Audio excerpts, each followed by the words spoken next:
चलो शुरू करते हैं। तो YouTube वाले मेरे YouTube के स्टूडेंट से मिल लेते हैं, फिर आपसे, है ना। तो जो लोग अभी वीडियो देखेंगे उनके लिए भी नमस्कार, और आपके लिए मेरा पहले नमस्कार हो चुका है। हम पढ़ते आ रहे थे भारत की राजव्यवस्था, और YouTube वाले जो स्टूडेंट रहेंगे देखेंगे उनको बताना चाहूंगा मैं कि संकल्प क्लासेस की जो सीरीज चल रही है उसमें आप संपूर्ण राजनीति हर एक आधे घंटा 10 मिनट के वीडियो का हम आपको एक बना करके देंगे, छोटा छोटा आपका एक, उसमें आपको संपूर्ण पूरी राजव्यवस्था भारत की आपकी समझ में आएगी। ये हमारा संकल्प क्लासेस की कोशिश ये है कि आपको बेहतर से बेहतर करके दें। ये हमारा करने का उद्देश्य है कि वो स्टूडेंट जो यहाँ पर नहीं आ पा रहे हैं, दूर दराज कहीं बैठे हैं या किसी फिजिकल माध्यम से क्लास से नहीं जुड़े हैं, तो एक बहुत अच्छा माध्यम है यूट्यूब। जो माध्यम है बहुत अच्छा माध्यम है। डिजिटलाइजेशन के युग में हम जी रहे हैं, तो उसका भी हम फायदा उठाते हैं उसको। तो आज का जो हमारा चैप्टर है भारतीय राजव्यवस्था में, चूंकि कल हम पढ़ चुके हैं डीपीएसपी मीन्स राज्य के नीति निर्देशक तत्व, director principle of state policy, ठीक है। नीति निर्देशक तत्व चूंकि आपने पढ़ा है कि नीति निर्देशक तत्व संविधान में वे प्रावधान या वे अनुच्छेद हैं जो राज्य को एक दिशा दिखाते हैं, एक डायरेक्शन देते हैं कि राज्य ने अपनी पॉलिसीज कैसी बनाई। न्यायपालिका को कानूनों की समीक्षा करने में शक्ति देते हैं, एक डायरेक्शन देते हैं, तो बहुत इंपॉर्टेंट है। लेकिन कई बार जो मौके आते हैं जब हमारे डीपीएसपी एंड कॉन्स्टिट्यूशनल राइट्स यानी कि मौलिक अधिकारों में टकराव की स्थिति हो जाती है। क्या हो जाती है? टकराव की। और हो क्या जाती है, भारत के इतिहास में कई ऐसे केस आए हैं जिनमें दोनों के टकराव की स्थिति हुई है। फिर सुप्रीम कोर्ट ने एक अलग सी व्याख्या की है, और उस व्याख्या को चूंकि हमें पता है सुप्रीम कोर्ट अभिलेख का काम नहीं करता, रिकॉर्ड का काम करता, अभिलेख न्यायालय, तो उसके जो रेफरेंस उनको संभाल कर रखे जाते हैं। तो सबसे पहला टकराव आया था 1951 में चंपाकम दोराईराजन मामला। कौन सा? चंपाकम दोराईराजन। एक केरला का, तमिलनाडु का केस था, चंपाकम दोराईराजन मामला। और इस मामले में सुप्रीम कोर्ट ने व्यवस्था दी थी कि जब भी मूल अधिकार, जब भी डीपीएसपी अर्थात राज्य के नीति निर्देशक तत्व और कॉन्स्टिट्यूशनल राइट्स यानी कि मौलिक अधिकारों में टकराव की स्थिति होगी, डीपीएसपी मूल अधिकारों पर टकराव की स्थिति में मूल अधिकार प्रभावित होंगे। क्या होंगे? ये प्रभावी होंगे मूल अधिकार। लेकिन इसी में एक और प्रावधान था। वो प्रावधान इसमें था कि संसद मूल अधिकारों में संशोधन कर सकती है, यानी कि जो हमारा संविधान, जो हमारी संसद चाहे तो हमारे मूल अधिकारों को संशोधित कर सकती है। ये यहाँ पे एक प्रावधान दे दिया 1951 में। बोल तो दिया कि मौलिक अधिकार प्रभावी होंगे जब भी राज्य के नीति निर्देशक तत्व और मौलिक अधिकारों में टकराव की स्थिति होगी, मौलिक अधिकार भारी पड़ेंगे, पहली बार हो गई। लेकिन ये बोल दिया कि संसद, कौन? संसद कभी भी मूल अधिकारों में या मौलिक अधिकारों में संशोधन कर सकती है। संशोधन की शक्ति संसद के पास है, और इसके बाद से सरकार ने भरपूर फायदा उठाया। पहला संविधान संशोधन 1951, चौथा संविधान संशोधन 1954 और 17वां संविधान संशोधन 1964। ये इसके ऊपर इसी बात को लेकर के सुप्रीम कोर्ट ने, भारत की संसद ने किए, या हम यूं बोला सरकार ने किए, ठीक है। अच्छा, लेकिन इसके बाद फिर थोड़ा सा टर्निंग पॉइंट आ जाता है कहानी में। क्या आ जाता है? टर्निंग पॉइंट आता है 1967 में। कब?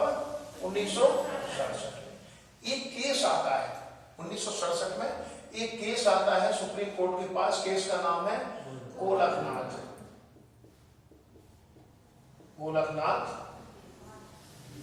Case, Golaknath versus union of India. ये गोलकनाथ क्या है?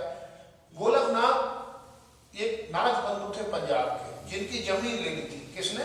पंजाब सरकार। पंजाब सरकार के द्वारा इनकी जमीन ले ली जाती है। जमीन लेने की, जब इनकी जमीन ले ली जाती है तो ये जाती है सुप्रीम कोर्ट में कि साहब हमारी जमीन ले ली। और जमीन लेने के बाद जो सुप्रीम कोर्ट में रिट लगाते हैं, रिट किसके तहत लगाते हैं? अनुच्छेद 14, 19, 21, यानी कि सरकार ने हमारे 3 मौलिक अधिकारों का हनन कर दिया। और चूंकि आपको पता है संरक्षक कौन है? Supreme court. तो सुप्रीम कोर्ट में इसकी सुनवाई चलती है, और जब ये सुनवाई चलती है सुप्रीम कोर्ट में, तो सुप्रीम कोर्ट यहां से एक नई व्याख्या दे देती है। क्या देती? व्याख्या नहीं कि सरकार या संसद सुप्रीम कोर्ट बोलती है संसद, पहले बोल दिया था संविधान संशोधन कर सकती है दोहराई राजन मामले में। 1967 में गोलकनाथ केस में सरकार बोलती है कि संसद मौलिक अधिकारों में संशोधन नहीं कर सकती, यानी कि मौलिक अधिकारों में संशोधन की शक्ति नहीं है। क्या है? मौलिक अधिकारों में संशोधन की शक्ति संसद के पास नहीं है। ये किसने बोल दिया? Supreme court. अब सुप्रीम कोर्ट ने बोल दिया मतलब सरकार को मानना पड़ेगा। तो यहाँ पे अब सरकार जो भी काम करना चाहती है सरकार के हाथ बन गए। तो सरकार यहाँ से फिर अपना गेम प्लान करती है, मतलब सह और मार्ग का खेल चल रहा है। 67 में क्या बोला? संविधान में मौलिक अधिकारों में संविधान संशोधन नहीं कर सकती संसद। तो सरकार 1974 में, कब? 1974 और सॉरी 1971 में 24वां और 25वां संविधान संशोधन करती है। क्या करती है? 24वां और 25वां संविधान संशोधन करती है, और घोषणा करती है 24वें संविधान संशोधन में कि संसद के पास मौलिक अधिकारों में संशोधन की शक्ति है। अर्थात संसद मौलिक अधिकारों में संशोधन कर सकती है, या यूं कहें कि भारत की संसद मौलिक अधिकारों में संशोधन कर सकती है 24वें संविधान संशोधन। और मजेदार बात यह है कि 25वां संविधान संशोधन जो हुआ उसमें एक नया आर्टिकल जोड़ दिया। क्या जोड़ दिया? नया आर्टिकल जोड़ दिया 31 का। ये नया आर्टिकल जोड़ दिया 31 का। कब? 25वें संविधान संशोधन 1971। और 31 गांव में दो प्रावधान जोड़ दिए। क्या जोड़ दिए? 31 गांव में दो प्रावधान जोड़ दिए। दो प्रावधान ये जोड़ दिए कि अनुच्छेद 39 खा और गा, सरकार जब भी अनुच्छेद खा और गा को लागू करेगी, यानी सरकार जब भी अनुच्छेद खा और गा को लागू करेगी, इसको लागू कराने वाली विधि के ऊपर अनुच्छेद 14, 19 और 21, अनुच्छेद 14, 19 और 21 के तहत 21 के उल्लंघन के आधार पर इसको अवैध घोषित नहीं किया जाएगा। या आप साधारण भाषा में बोले कि जब भी सरकार अनुच्छेद 39 को लागू करना चाहती है कर सकती है। अब अनुच्छेद 39 खा और का क्या है पहले ये देख लेते हैं। तो अनुच्छेद खा 39 का, अनुच्छेद 39 का बोलता है राज्य नीति का निर्धारण या नीति का संचालन इस प्रकार करे कि समुदाय के भौतिक साधनों का स्वामित्व और नियंत्रण, भौतिक साधनों का स्वामित्व और नियंत्रण, संसाधनों का स्वामित्व और नियंत्रण समुदाय में बटा हुआ था। जो भी चीजें हैं, भौतिक साधन राज्य के पास जितने भी हैं वो सारे के सारे समुदाय में बटे हों, किसी एक जगह ना हो। और इसी चीज को बोल देता है अनुच्छेद 39 गा क्या बोलता है? भौतिक साधनों का उत्पादन के साधनों का संकेंद्रण रोकना है राज्य में। अनुच्छेद 39 गा क्या बोलता है? राज्य अपनी नीति का निर्धारण इस प्रकार करे कि भौतिक साधनों का किसी भी प्रकार से संकेंद्रण ना हो सके। यानी कि अपनी सामान्य भाषा में बात करें तो 39 खा और घा दोनों का उद्देश्य एक ही है कि जो साधन है, उत्पादन के साधन यानी संपत्ति, पूंजी, जमीन, इस पर कुछ लोगों का हाथ ना हो, सब लोगों के लिए धीरे धीरे थोड़ा थोड़ा भाग इसको मिले। क्यों? क्योंकि हम समाजवादी विचारधारा में चलने वाले लोग। समाजवादी विचारधारा में क्या होता है? जो भी साधन है सबके पास है। ठीक है, तो वापिस चलते हैं। 1971 में 24 और 25वां संविधान संशोधन होता है। 24वां संविधान संशोधन बोलता है कि सरकार या संसद मौलिक अधिकारों में संशोधन कर सकती है, और 25 अनुच्छेद 25वें संविधान संशोधन के द्वारा नया अनुच्छेद जोड़ा जाता है 31 गा, और 31 गा में प्रावधान डाल दिए कि सरकार जब भी 39 खा और गा को लागू करेगी, इनके हनन के आधार पर, किसके? 14, 19 और 31 के हनन के आधार पर अवैध घोषित नहीं ठहराया जाएगा। अब क्योंकि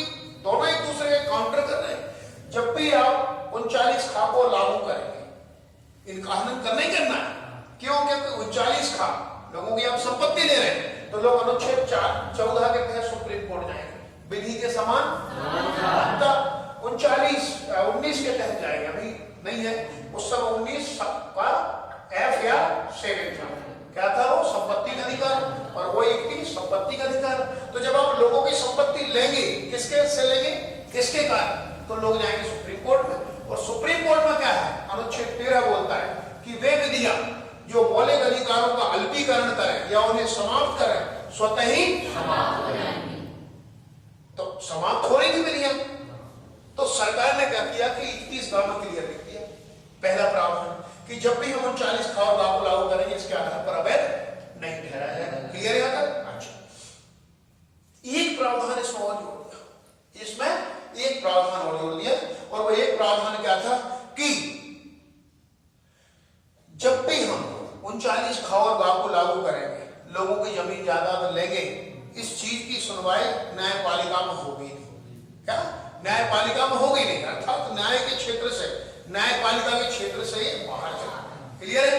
तो कुल मिलाकर सरकार ने यहां पर न्यायपालिका को सीमित कर दिया। ठीक है, अब चूंकि ये चलता रहा 71 में संविधान संशोधन हो गए, धीरे धीरे काम चलता रहा, 72 आया, लेकिन 73 में 1973 में भारत के न्यायपालिका के क्षेत्र में, या हम बोले संविधान की एक नई परिभाषा निकल कर आ गई। 1973 में केस होता है केशवानंद भारती। कौन सा? केशवानंद।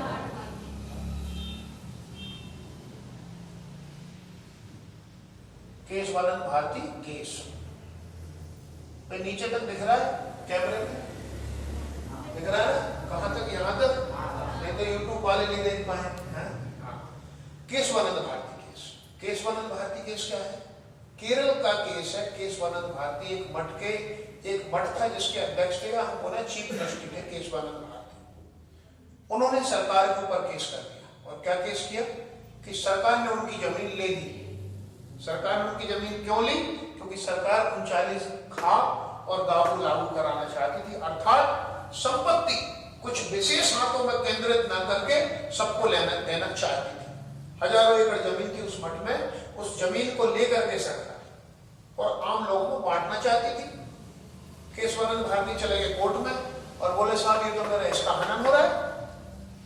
तो पहले तो कोर्ट ने बोल दिया, केरला हाई कोर्ट में, उसने रिजेक्ट कर दिया, बोला भाई क्लियर लिखा है संविधान में, हम कुछ नहीं कर सकते। क्यों? क्योंकि नया संविधान संशोधन 21 का संविधान संशोधन अनुच्छेद 25वें संविधान संशोधन के द्वारा 31 गा जोड़ दिया, और 31 गा क्या बोल रहा है? 39 खा और 39 गा को जब भी लागू करेंगे आप इनके आधार पर इसको अवैध नहीं ठहरा सकते। और इस केस की सुनवाई तो न्यायपालिका के कार्यक्षेत्र से ही बाहर हो गई, उदास हो गए। लेकिन नहीं, बड़े बड़े वकील इकट्ठे किए उन्होंने, खलील नरीमन और बड़े बड़े नामी वकील थे उस समय। सबसे पूछा, सब ने बोला लगाओ सुप्रीम कोर्ट में केस। सुप्रीम कोर्ट में केस लगा दिया, सुप्रीम कोर्ट में केस सुनवाई हुई। पहले तो जजों ने भाव नहीं दिया इसको, कुछ नहीं होता। फिर उसकी गहराई देखी कि यार सरकार ने तो 39 खा और 31 गा है, कब 31 गा का दूसरा प्रावधान में तो हमारी हाथ मान दी है। क्यों? 31 गा का दूसरा प्रावधान क्या बोलता है? न्यायपालिका ही इसकी समीक्षा नहीं कर सकती। यानी कि आप सीधा सीधा अनुच्छेद 13 का उल्लंघन कर रहे हैं। अनुच्छेद 13 क्या बोलता है? जुडिशियरी रिव्यू, जुडिशियरी रिव्यू है ना, न्यायिक पुनरावलोकन। यानी कि न्यायपालिका इसका पुनरावलोकन निकाल नहीं सकती, पुनरावलोकन यानी कि रिव्यू नहीं कर सकते, समीक्षा नहीं कर सकते। और अगर न्यायपालिका ही किसी कानून की समीक्षा नहीं कर सकती तो क्या हो रहा है?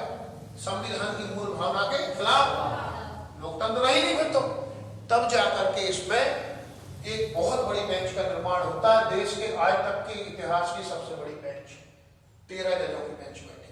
और 13 जज में भी मजेदार बात यह है कि 6-7 से फैसला है। 6 लोग बोल रहे थे केशवानंद भारती की जमीन ले सकते, 7 लोग बोले नहीं ले सकते। ठीक है, जमीन आखिर ले ली गई, वो अलग मसला है, उसको समझेंगे हम। जमीन तो चली गई थी केशवानंद भारती की, लेकिन नई परिभाषा तय हो गई वहां से। ठीक है, इसको देख लेते हैं थोड़ा 1973 के केशवानंद भारती केस को। केशवानंद भारती जब केस की सुनवाई कर रही थी सरकार, तो सरकार ने बोला, सुप्रीम कोर्ट जब सुनवाई कर रही थी किसकी? केशवानंद भारती केस की, तो सुप्रीम कोर्ट ने बोला कि अनुच्छेद 31 का अवैध है। क्या है? अवैध है।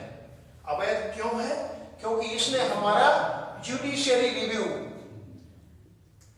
क्या जुडिशियरी रिव्यू या हमारा न्यायिक समीक्षा का जो अधिकार है वो छीन लिया।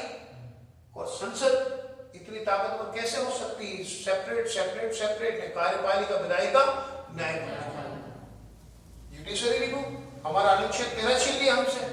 क्या कर दिया? 31 गा को अवैध ठहरा दिया। पहली बार ठहरा दिया, अच्छा।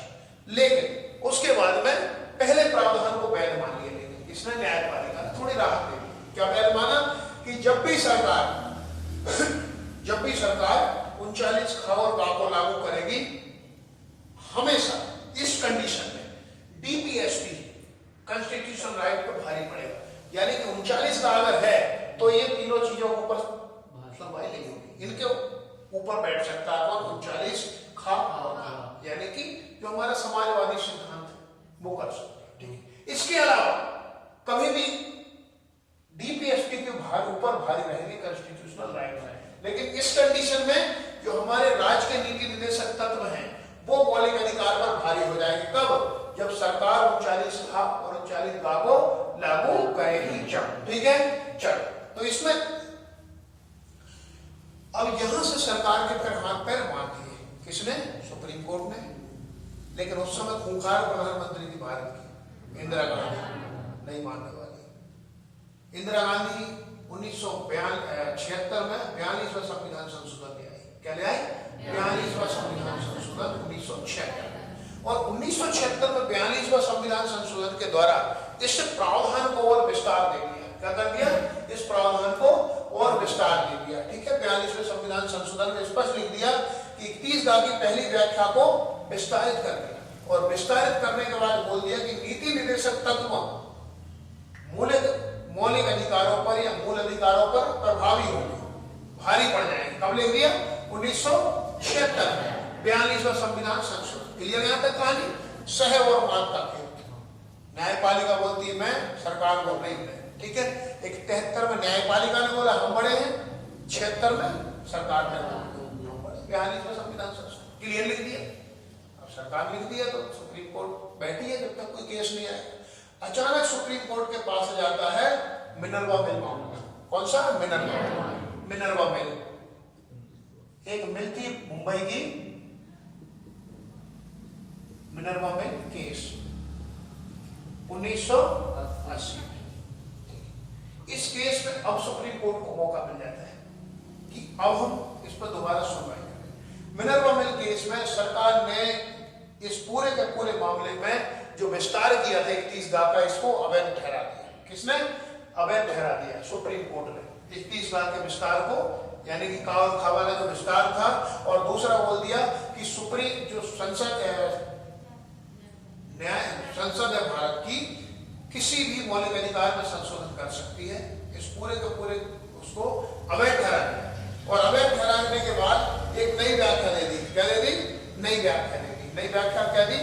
कि सरकार, इस चीज को तो सुप्रीम कोर्ट ने भी मान लिया कि सरकार जब भी 39 ख और गा को लागू करेगी इन पर भारी पड़ेगा। किसने? सुप्रीम कोर्ट ने मान लिया। लेकिन एक नई व्याख्या दे दी। कौन सी व्याख्या? संविधान के मूल ढांचे की व्याख्या। सुप्रीम कोर्ट ने बोला यार लड़ाई झगड़ा छोड़ो, आप दोनों एक दूसरे के पूरक है। कौन? राज्य के नीति निर्देशक तत्व और मौलिक अधिकार एक दूसरे के पूरक है। अगर आपका उद्देश्य सही है, आप सही सोच के साथ संविधान संशोधन कर रहे हो, तो आप मूल अधिकारों में भी संविधान संशोधन कर दो, हमें मंजूर है। लेकिन अगर आपका उद्देश्य गड़बड़ है तो हम खड़े हो जाएंगे और क्या बोलेंगे? आपने संवैधानिक ढांचा, या हम बोलेंगे basic structure of the constitution, जो बुनियादी उद्देश्य संविधान का, उसका आप हनन कर रहे हो और वहां पर आप संविधान संशोधन नहीं कर सकते। समझे? तो अगर यहां से क्वेश्चन आता है कि क्या मूल अधिकारों में संविधान संशोधन किए के जरिए मूल अधिकारों में संशोधन किया जा सकता है? बिल्कुल किया जा सकता है। लेकिन आपका संविधान संशोधन ऐसा होना चाहिए कि आप उसके मूल ढांचे को ठेस न पहुंचाएं। मूल ढांचा क्या है? अगर आप 39 के तहत संविधान संशोधन कर रहे हो, 39 ख और गा, इसका मतलब क्या है, आपका उद्देश्य ठीक है। क्यों उद्देश्य ठीक है? क्योंकि आप समाजवादी सिद्धांतों को लागू कर रहे हो। 39 का क्या है? धन का संकेंद्रण रोक रहे हैं, दोनों साधनों का लोगों में बंटवारा कर रहे हैं। तो इस कंडीशन में आप रोक सकते हो। किसको?